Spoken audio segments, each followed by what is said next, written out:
আসসালামু আলাইকুম। আমি শাহ ইখতিয়ার আলম। আমি রূপপুর পারমাণবিক বিদ্যুৎ কেন্দ্রের ফুল স্কেল সিমুলেটরের সিনিয়র ইনস্ট্রাক্টর হিসেবে কর্মরত আছি। এছাড়াও আমি SREDA সার্টিফাইড এনার্জি অডিটর হয়েছে আর কি বেশ কিছুদিন আগে, গত জুলাই মাসে।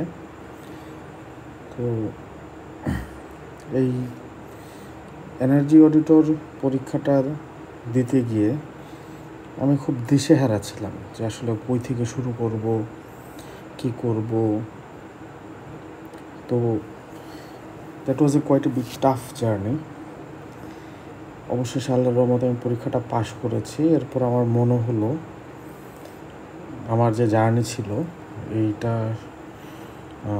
সম্পর্কে আপনাদেরকে একটু অবহিত করি, এবং আপনারা যারা ইচ্ছুক আছেন এনার্জি অডিটর পরীক্ষা দেওয়ার জন্য SREDA যেটা নেয় আর কি, ওইটাতে যারা এক্সাম দিতে চান তো তাদের জন্য একটা বেসিক গাইডলাইন বানানোর ইচ্ছা থেকেই আমার এই ক্ষুদ্র প্রয়াস। তো এই সম্পর্কে আমি সব যে মডিউল 4টা আছে SREDAর এই এক্সাম পাস করার জন্য 4টা মডিউল পাস করতে হয়। তো এই মডিউল 4টার ওপর 1 বাই 1 আমি ভিডিও বানাবো ঠিক করেছি। এরই আঙ্গিকে আপনাদের একটা ব্রিফ ধারণা দেওয়ার জন্য আজকে আমার এই লেকচার। তো এই লেকচারের নাম আমি দিয়েছি path to certified energy auditor. Energy auditor হওয়ার জন্য আসলে আপনার কী করতে হবে বা কী বিষয় আসা, এটার প্রসপেক্ট কী, তো এটা আমরা স্লাইডের সামনে দিয়ে গেলে আমরা পাবো। তো চলুন আমরা আমাদের ক্লাসটা শুরু করি।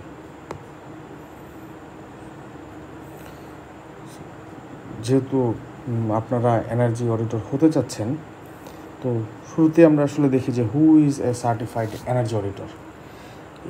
এনার্জি অডিটর আসলে কারা? এনার্জি অডিটর হচ্ছে একটা অথরাইজড কম্পিটেন্ট একটা অথরিটি থাকবে যারা আমাদেরকে সার্টিফিকেশন কোড দিবে যে আপনারা যে ফ্যাক্টরিগুলো আছে বা ইন্ডাস্ট্রিগুলো আছে কিংবা ইভেন বিল্ডিংও আছে, এগুলার অডিট করতে পারবেন। এই অডিটটা যে কাজে লাগে, আপনি যদি কোনো একটা কোম্পানিতে অডিট করেন, অডিটের কিছু ফরম্যাট আছে, ওই ফরম্যাট অনুযায়ী এনার্জি কনজামশনের এফিসিয়েন্সি, তারপরে ইকুইপমেন্টের এফিসিয়েন্সি, এগুলো ক্যালকুলেশন করতে হয়। তো এই ক্যালকুলেশনগুলো করলে ওদের হলো গিয়ে সাবমিট করতে হয় রেসপেক্টিভ জায়গাতে। তো আপনি যখন এনার্জি অডিটর হবেন আপনি কাজগুলো করতে পারবেন। So in brief, energy auditor is a professional who assesses energy use in buildings or systems. System মানে হচ্ছে এটা যে কোনো ধরনের সিস্টেম হতে পারে, যেমন ফার্টিলাইজার ইন্ডাস্ট্রি অথবা পাওয়ার প্ল্যান্ট, ইভেন কোনো একটা কী বলবো, যে কোনো ধরনের সিস্টেম আর কি। তো energy related system, definitely energy related system.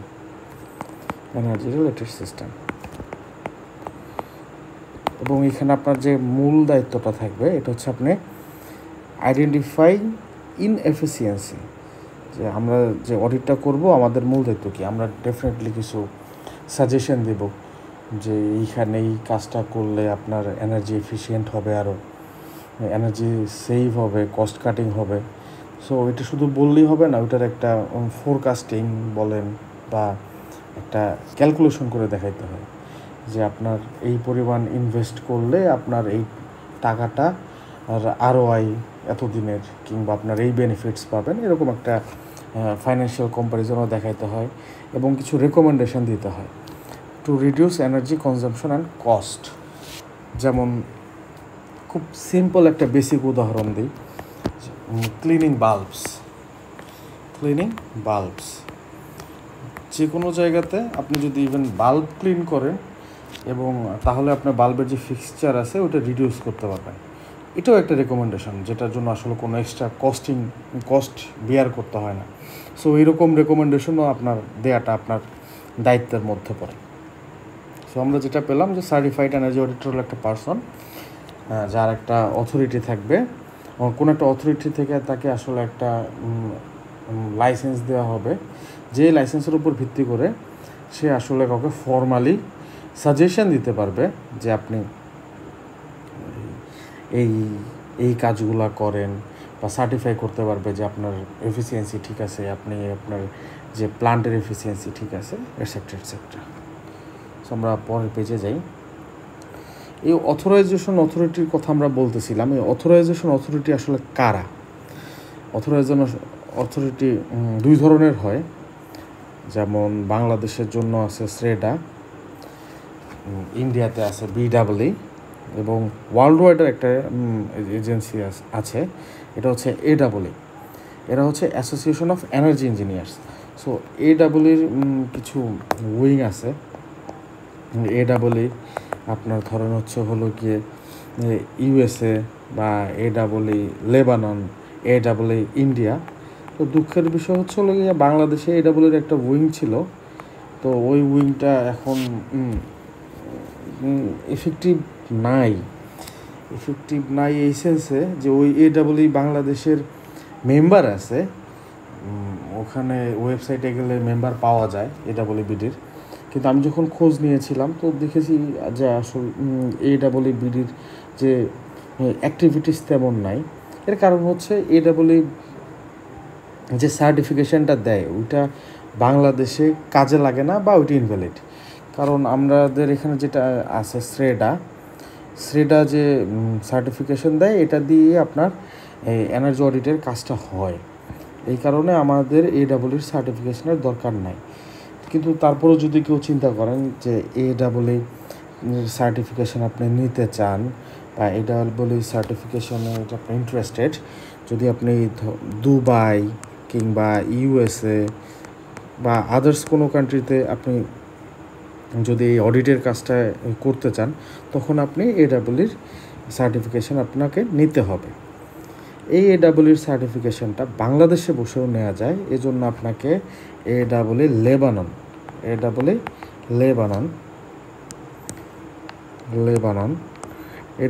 লেবাননের থেকে আপনি সার্টিফিকেটটা নিতে পারেন। কিভাবে? AEEর ওয়েবসাইটে গেলে আপনি ওদের হচ্ছে অনলাইনে ক্লাস হয়, এটা ম্যান্ডেটরি। ওরা হচ্ছে টাইম টু টাইম আপনি AEE লেবাননের লিঙ্কডইন প্রোফাইলটা দেখতে পারেন, কি ওইখানে আপডেট দেয় তারা, বা AEE লেবানন গুগলে সার্চ দিলে তাদের যে রেসপেক্টিভ পার্সন আছে তারা কন্ট্যাক্ট করে, বা হোয়াটসঅ্যাপে কন্ট্যাক্ট করে। ওইখান থেকে আপনাদের আগে রেজিস্ট্রেশন করতে হয়, করার পরে তারপর ওদেরকে পেমেন্ট করলে ওরা হচ্ছে এক্সামটা দিতে দেয়। এবং এই পেমেন্টের আগে ওদের একটা ম্যান্ডেটরি ক্লাস আছে, এই ক্লাসটা অবশ্যই ওদের করতে হয়। তো সব মিলিয়ে অ্যাপ্রক্সিমেটলি 1200 USDর মতো প্রয়োজন হয়। তো 1200 USD যেহেতু লাগে, তো আমি এটা করি নাই বাংলাদেশে, যেহেতু এটা আসলে কোনো ইউসেজ নাই। তবে কেউ যদি দেশের বাইরে গিয়ে এই এনার্জি অডিটের কাজটা করতে চান, তারা অবশ্যই আসলে এই স্রেডার যে এনার্জি অডিট এক্সাম আছে ওইটার পরপরই আপনারা চেষ্টা করবেন, সময় যদি মেলে তাহলে AEEর লেবাননের এক্সামটা দিয়ে দিতে। কারণ একই পড়া, সারা দুনিয়াতে যা আছে সব একই পড়া, বই খাতাও প্রায় একই রকম, কোশ্চেন প্যাটার্নও একই রকম। একটা জিনিস আসলে দুইবার তো পড়ার কোনো মানে নাই। তো আপনারা এই কাজটা ভেবে দেখতে পারেন। আর স্রেডার আপডেট পাওয়ার জন্য আপনারা যেটা করবেন, এখানে লিঙ্ক আছে, আমি ডেসক্রিপশন বক্সে দিয়ে দিব। এখানে ক্লিক করলেই আপনার স্রেডার যে ফেসবুক পেজ আছে ওইখানে চলে যাবে। ওই পেজে গেলে লাইক দিয়ে রাখলে আপনার ওরা যখন আপডেট দেয়, এক্সামের আপডেটটা ওইখানেই দেয়, ওই জিনিসটা আপনার হোম পেজে চলে আসবে। ওদের চেষ্টা করবেন ওদের দুই একটা পোস্টে লাইক দিয়ে রাখতে, যাতে কিনা ওদের পরবর্তীতে নোটিফিকেশান আসলে আপনার ফেসবুকে নোটিফিকেশানটা চলে আসে। এছাড়াও টাইম টু টাইম ওদের ওয়েবসাইটে চোখ রাখতে পারেন। স্রেডা BD দিয়ে সার্চ দিলেই চলে আসবে আপনার ওয়েবসাইটে ওদের যে নোটিশ বোর্ড আছে ওইখানেও দেখতে পারেন। রিসেন্টলি আমি যেটা পাশ করেছি ওটা ছিল 6th CE এক্সাম। এরপরে যেটা আসবে সেটা হলো 7th CE এক্সাম। আপনারা যারা এখন ইচ্ছুক, আপনারা 7th CE এক্সামের জন্য এখন থেকেই প্রিপারেশান নিতে পারেন। আমি যখন এক্সাম দিয়েছিলাম তখন ওখানে কোঅর্ডিনেটর যিনি ছিলেন ওই ভাইয়ের সাথে যখন কথা হচ্ছিলো ওনারা বলেছিল যে ওনারা ইউজুয়ালি বছরে 2বার এক্সাম নেন, কোনো সমস্যা হলে হয়তো বা একটা গ্যাপ হতে পারে। আচ্ছা, আমরা পরের পার্টে যাই। অ্যাপ্লিকেশনের ক্রাইটেরিয়াটা কী? অ্যাপ্লিকেশনের ক্রাইটেরিয়া হচ্ছে আগে শুধুমাত্র মেকানিক্যাল, ইলেকট্রিক্যাল, কেমিক্যাল এদের এক্সাম দিতে দিত, কিন্তু সিভিল ছিল না। তো 6 নাম্বার থেকে যেটা করছে ওনারা হচ্ছে সব কৌশলই মোটামুটি ঢুকা দিছে। যেমন এখানে দেখেন, এই 2 বছরের কর্ম অভিজ্ঞতা বিশ্ববিদ্যালয় থেকে পাশ করার পরে আপনার যদি বিএসসি ইঞ্জিনিয়ারিং ডিগ্রি থাকে তারপরে অ্যাটলিস্ট 2 বছরের ওয়ার্ক এক্সপিরিয়েন্স লাগবে। এটার একটা সফট কপি সার্টিফিকেট দিতে হয় ওই ওয়েবসাইটে ফর্ম ফিল আপের সময়। তো ওই সময় লাগে। এছাড়া কেউ যদি মাস্টার্স করে থাকেন, এরপরে 1 বছর যদি কোনো বিদ্যুৎ ও জ্বালানি সংক্রান্ত বিষয়ে যদি চাকরি করেন তাহলে 1 বছর মাস্টার্সের পরে 1 বছর দিয়েও হবে। আর ফিজিক্স, এই টপিকসগুলো আগে ছিল না। ফিজিক্স, ম্যাথস, কেমিস্ট্রি বা যে কোনো অ্যাপ্লাইড ফিজিক্স, তারপরে রিনিউয়েবল এনার্জি, সাস্টেনেবল ডেভেলপমেন্ট, এসব ব্যাপারেও যদি নাকি থাকে তারপরেও আপনারা দিতে পারবেন। ইভেন এটা ওদের রিসেন্ট অ্যাডস, যে কোনো পলিটেকনিক ইনস্টিটিউট থেকেই যদি আপনি ডিপ্লোমা করেন তারপরে 6 বছরের একটা কর্ম অভিজ্ঞতা থাকলেও আপনারা এক্সামটা দিতে পারবেন। ওদের ডোমেনটা বেশ বড় করে ফেলছে। আগে ডোমেনটা খুব ছোট ছিল কারা এক্সাম দিতে পারে। এখন আমরা আসি, এতক্ষণ তো বেশ কথাটাই বললাম, তো এরপরে আসি আমরা আমাদের মেইন জায়গাতে, যে আমরা যে সিইএ হবার পরে আমাদের কী হবে। আপনারা এই জায়গাটা দেখতে পারতেছেন, শ্রেডার একটা ল আছে, ওই অনুযায়ী আপনার 189টা তারা ডেজিগনেটেড কনজিউমার মনোনীত করছে। এদের টাইম টু টাইম এই অডিটের কাজটা লাগে। এরা ছাড়াও বাংলাদেশে যেসব গার্মেন্টস শিল্প আছে বা যাদের হচ্ছে ইন্টারন্যাশনাল কমপ্লায়েন্সের ইস্যু আছে, ওরা এই অডিটগুলো চায়।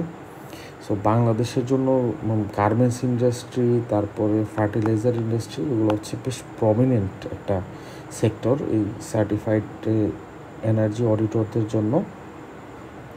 আপনারা এই 189টা কোম্পানি লিস্ট ওয়েবসাইটে গেলেই পাবেন। এটা আমাদের দেশে এখনও অতটা প্রচলিত না, তবে আশা করা যায় যে খুব শীঘ্রই উইদিন ইয়ার্স 1 or 2 ইয়ার এটা একটা কমন নর্মস হয়ে যাবে। এই লিস্টটা যদি চেক করেন তখন দেখবেন এর ভিতরে ইভেন পুলিশ প্লাজাও আছে, একটা বিভিন্ন শপিং কমপ্লেক্সও আছে বড় ধরনের। ওদেরও অডিট করার জন্য একটা রেগুলেশন দিয়েছে। এটা কতটা বাধ্যবাধকতা জানি না, আমার যেহেতু এত এক্সপিরিয়েন্স নাই, তবে আশা করতেছি যে ভবিষ্যতে এটার ইউসেজ আরও বাড়বে। তো হোপফুলি আমি মনে হয় আপনাদেরকে এটা বোঝাতে পেরেছি। নেক্সট স্লাইডে যাই।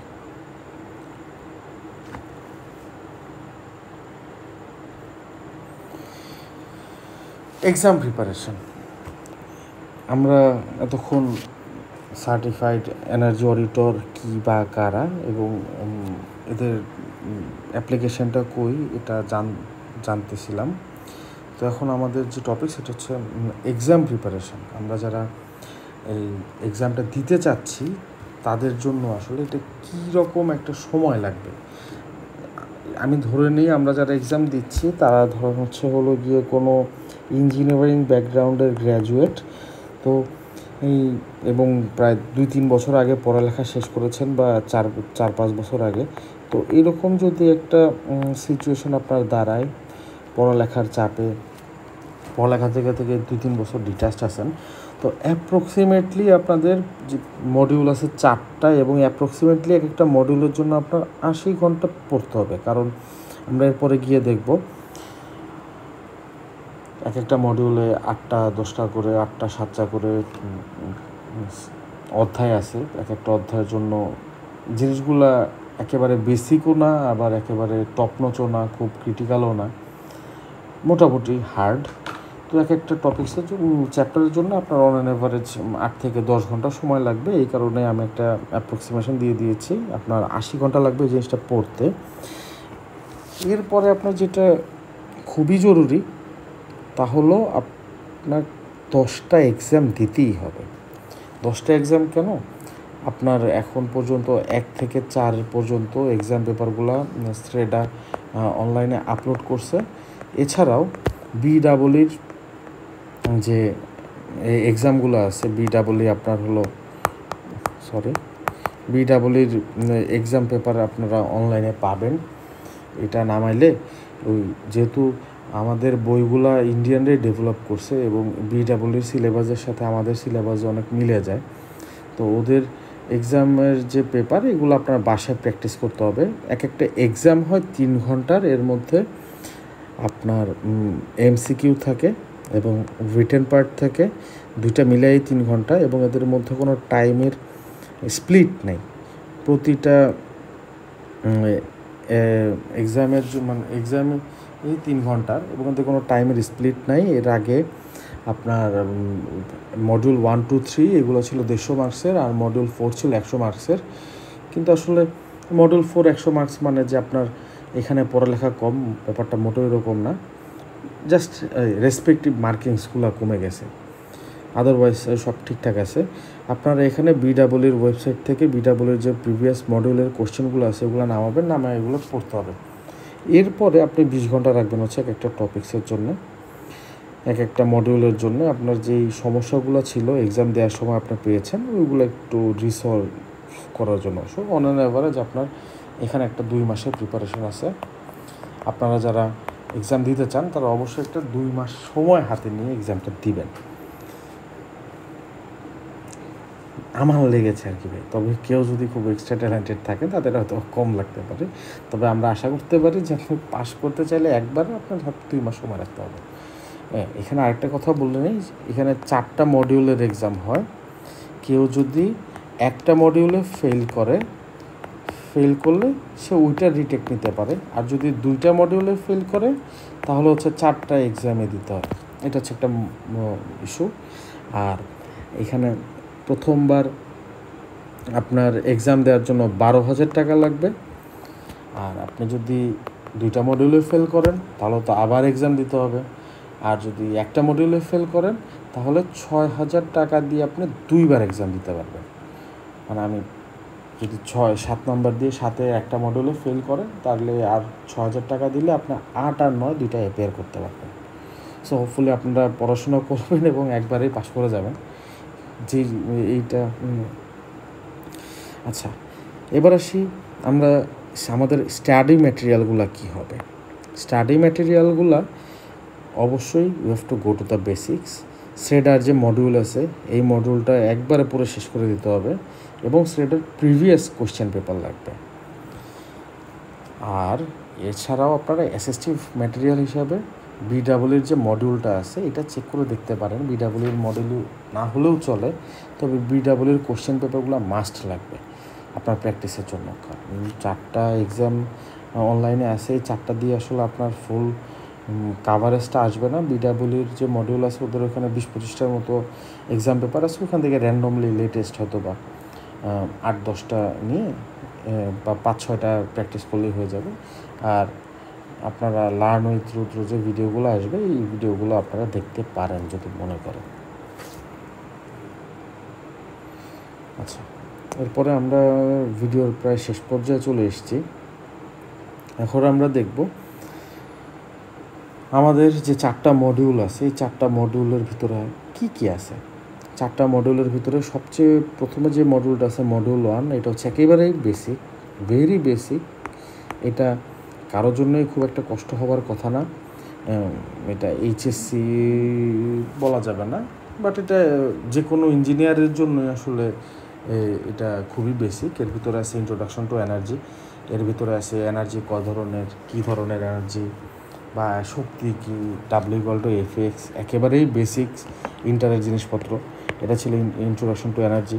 এরপরে এনার্জি সিনারিও ইন বাংলাদেশ, এর ভিতরে আপনি পড়লে পাবেন যে আমাদের বর্তমান কনজামশন কি, আমাদের কি কি আছে, আমরা কি পরিমাণ জ্বালানি কোনভাবে কনজিউম করি, তেল, গ্যাস, এটসেট্রা এটসেট্রা। এরপরে আমাদের যেটা আসবে সেটা হচ্ছে এইটার ভিতরে কিছু ম্যাথ আছে, এনার্জি অ্যান্ড মাস ব্যালেন্স। কেমিক্যালের যারা আছেন, কেমিক্যাল ইঞ্জিনিয়ার, তাদের জন্য এটা খুব ইজি, আমাদের জন্য, বাকিদের জন্য ইজিয়ার, এটা একটু পড়তে হবে। এনার্জি ম্যানেজমেন্ট অ্যান্ড অডিট, এই জিনিসটা মোটামুটি বাংলা কথাবার্তা, অডিটে কী করতে হয় না করতে হয়, আইএসও কীভাবে করে, এই 3-4 এইটা বিভিন্ন রুলস রেগুলেশনস এর ভিতরে এইগুলো দিয়ে আছে।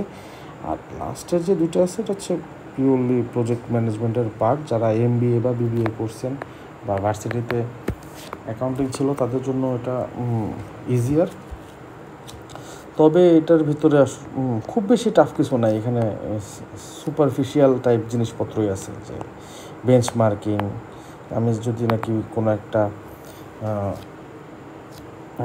অডিট করি তাহলে আমার কিছু ডাটা নিতে হবে, তারপর আমরা ডাটা নিয়ে ভবিষ্যতে আমরা এটার সাথে বেঞ্চমার্ক করে দেখব কী পরিমাণ লাগতেছে, টার্গেটিং, আমরা আমাদের কি ডিজায়ার্ড রিজিয়নে যে আউটপুট পেতে চাই, তারপর রিপোর্টিং, আমরা কিভাবে রিপোর্ট করব, এই সব ব্যাপার নিয়ে আসে। সো মডিউল 1টা easiest topics, easiest subject, easiest module, এটার জন্য খুব বেশি কষ্ট হবে না। এরপরে মডিউল 2, এটা যারা মেকানিক্যাল বা কেমিক্যালের যারা আছেন তাদের জন্য এটা খুব সহজ, বেশ সহজ, এটার ভিতরে তেমন ঘোরপ্যাচ নাই।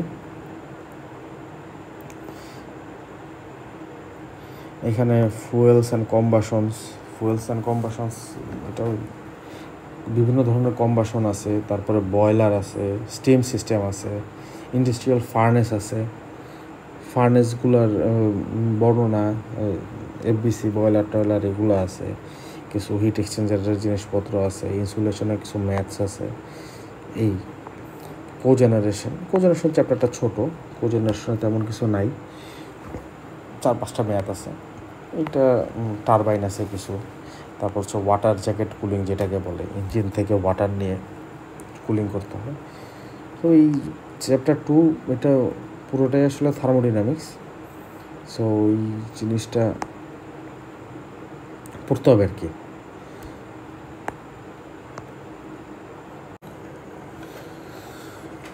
সরি, পেনটা কাজ করতেছিল না। মডিউল 2 তো আমরা বললাম ওয়েস্ট হিট রিকভারি, কোজেনারেশনটা কাছাকাছি জিনিস, কোজেনারেশন না কাছাকাছি না, মোটামুটি কাছাকাছি। আচ্ছা, এটা আমরা যখন পড়বো তখন আমরা এটা দেখবো। তো মডিউল 3তে আমরা যাই। মডিউল 3তে আছে হলে গিয়ে এটা পুরোটাই ইলেকট্রিক্যালের জিনিসপত্র, ট্রিপল-ই প্লাস মেকানিক্যাল। এখানে যে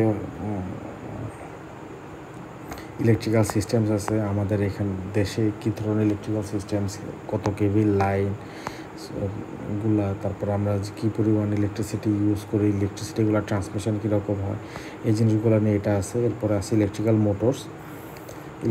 মোটরসের কনস্ট্রাকশন, বিভিন্ন ধরনের ইলেকট্রিক্যাল মোটরস, তাদের ইউসেজ, এইগুলো নিয়ে চ্যাপ্টারটা। তারপরে কম্প্রেসড এয়ার সিস্টেম, এটা মোটামুটি মেকানিক্যালের জিনিসপত্র। ফ্যানস অ্যান্ড ব্লোয়ার্স, এখানে 20% electrical, 80% mechanical or chemical. HVAC system, তারপরে pumps and pumping system. Cooling tower আছে, কুলিং টাওয়ারের ভিতরে এটা হচ্ছে ন্যাচারাল ড্রাফট, ফোর্স ড্রাফট, এরকম কুলিং টাওয়ারের কিছু ম্যাথস। এছাড়াও এর ভিতরে আছে আপনার হচ্ছে কেমিক্যাল কম্পোজিশনগুলো, ওয়াটার কেমিস্ট্রি, এখানে কুলিং টাওয়ারের ভিতরে ওয়াটার কেমিস্ট্রির একটা পোর্শন আছে। এছাড়া আরেকটা আছে, এটা খুবই সহজ চ্যাপ্টার, লাইটেনিং সিস্টেম। এর ভিতরে আছে আপনার কী পরিমাণ লাইট ইউজ করতে হবে, কী পরিমাণ ফিক্সচার লাগবে, লাইটের ওরিয়েন্টেশন কীরকম হবে, এই ব্যাপারগুলো আছে। আর এইটা বেশ ইন্টারেস্টিং, গ্যাস পাওয়ার জেনারেটিং সিস্টেম, এটা ইন্টারেস্টিং একটা জিনিস। আর সব শেষে যেটা আছে, এটা আমি অর্ধেক পড়ে গেছিলাম এক্সাম হলে, energy efficiency and conservation in buildings. এটা আপনার রেগুলার যে বিল্ডিংগুলো হয়, হাই রাইজ বিল্ডিং বা অফিসিয়াল বিল্ডিং বা ইন্ডাস্ট্রিয়াল বিল্ডিং, এইখানে আপনি ইলেকট্রিসিটি কীভাবে কনজার্ভ করতে পারবেন, ওই ব্যাপারটা নিয়ে এই টপিকস আলোচনা করা হয়েছে। তো মূলত আমাদের মডিউল 1, 2 এবং 3 গেল। এই 3টা মডিউল আপনার এক্সাম দিতে হবে বই ছাড়া। আপনি কোনো প্রকার বই বা কোনো ধরনের অ্যাসিস্ট নিতে পারবেন না। তবে মডিউল 4 যেটা দেখতে পাচ্ছেন, এটা হচ্ছে আপনার ওপেন বুক এক্সাম। এখানে আপনার বই নিতে পারবেন, ওপেন বুক এক্সাম বই নিতে পারবেন এবং ইচ্ছা মতো লিখে নিয়ে যেতে পারবেন বইয়ের ভিতরে। সমস্যা কোথায়? সমস্যা হইলো এই এক্সামটাই সবচেয়ে কঠিন হয়। এক্সামটা সবচেয়ে কঠিন হয় অ্যাজ ইউজুয়াল। ভার্সিটিতেও আপনারা দেখে আসছেন, ওপেন বুক এক্সাম মানেই বেশ কঠিন পরীক্ষা। এখানে এক্সামটা সবচেয়ে কঠিন হয়। এটা মার্কসও 100, সো মনে হয় যে 100 মার্কস 3 আওয়ার হয়ে যাবে, কিন্তু এক্সামটা সবচেয়ে কঠিন হয়। এটার জন্য আপনার আসলে টাফ প্রিপারেশান লাগবে। তো আমি এখানে আপনাদের সুবিধার জন্য দেখেন লিখে রাখছি যে এখানে যা আছে এগুলো সব module 3, module 3, module 3, module 3, module 2, module 2, module 3, module 3 এবং লাস্টের 3টা যে আমরা প্রজেক্ট ম্যানেজমেন্টের যে পার্টগুলো ছিল এটা হচ্ছে মডিউল 1। এই আপনার 12টা আপনার অধ্যায় থাকবে। এই 12টা অধ্যায় আপনার এক্সাম দিতে হবে। মডিউল 4-এর জন্য আলাদা বই আছে, বইটা বেশ চিকন। তো ওই বই নিয়ে আপনার পরীক্ষা দিতে যেতে হবে। আপনি যদি আগের মডিউল 1, 2, 3 এই 3টা মডিউল খুব ভালো করে পড়েন, তাহলে মডিউল 4-এর উপর অতটা প্রেশার পড়বে না। আশা করি আপনাদেরকে আমি বুঝাতে পেরেছি কি আছে, কি পড়তে হবে না পড়তে হবে। সো এটা আপনাদের জন্য একটা বেসিক গাইডলাইন। তো এর পরবর্তীতে আমি আরও ভিডিও আপলোড করার চেষ্টা করব। একবারে আমার ইচ্ছা আছে মডিউল 4 পর্যন্ত আপনার পুরো একটা থরো গাইডলাইন তৈরি করা এবং আমার চ্যানেলে রেগুলার আপডেট দেওয়া। এছাড়াও যদি কারো কোনো কোয়েরিজ থাকে, আপনারা আমার এই হোয়াটসঅ্যাপ নাম্বার এবং ইমেল এই 2টা মিডিয়ামে যোগাযোগ করতে পারবেন। আমি আমার এই স্লাইডের গুগল লিঙ্ক বা গুগল ড্রাইভ লিঙ্ক আমি আমার নিচের ডেসক্রিপশনে দিয়ে রাখবো। আপনাদেরকে অসংখ্য ধন্যবাদ আমার সাথে থাকার জন্য, এতক্ষণ কষ্ট করে ভিডিওটা দেখার জন্য। যদি কোনো কোয়ারিজ থাকে অবশ্যই কোনো ধরনের হেজিটেশন ফিল না করে আমাকে নক দিবেন। ভালো থাকবেন সবাই। আসসালামু আলাইকুম।